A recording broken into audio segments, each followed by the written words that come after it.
உங்கள் வீட்டில் குட்டீஸ் சாப்பிட மாட்டேன்றாங்கன்னா இந்த ரெசிபியை நீங்கள் கண்டிப்பாக ட்ரை பண்ணுங்கள். டெஃபினட்டாக சாப்பிடுவாங்க. இதுக்கு ஒரு வானலியில் நீங்கள் கீ சேர்த்துக்கோங்க. அதுக்கப்புறம் சீரகம், கொஞ்சமாக பெப்பர், நீங்கள் இடித்து கூட சேர்த்துக்கலாம். நான் முழுசாகவே சேர்த்துருக்கேன். அதுக்கப்புறம் ஒரு இடித்து வச்ச பல் பூண்டு சேர்த்துக்கிறேன். அதுக்கப்புறம் ஸ்வீட் பொட்டேட்டோ, கோவக்காய் சேர்த்து நல்லா சாட்டே பண்ணிவிட்டு கொஞ்சமாக மஞ்சள் தூள், தேவைப்பட்டால் நீங்கள் சால்ட் சேர்த்துக்கலாம். நான் சேர்த்துக்கல.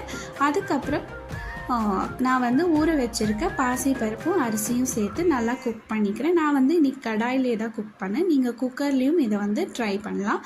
அப்போது ஒரு 2-3 விசில்ஸ் விடுற மாதிரி இருக்கும். கடாயிலனா ஒரு 1/2 அன் ஹவர் ஆகும். அதுக்கப்புறமா நம்ம ஸ்மாஷரில் நல்லா ஸ்மாஷ் பண்ணிவிட்டு நம்ம குட்டீஸ்க்கு கொடுக்கலாம். இது ஹெல்த்தியான ஒரு சூப்பர் ஃபுட்டாகவும் இருக்கும். கண்டிப்பாக ட்ரை பண்ணுங்கள். உங்கள் குட்டீஸ்க்கும் பிடிக்கும்.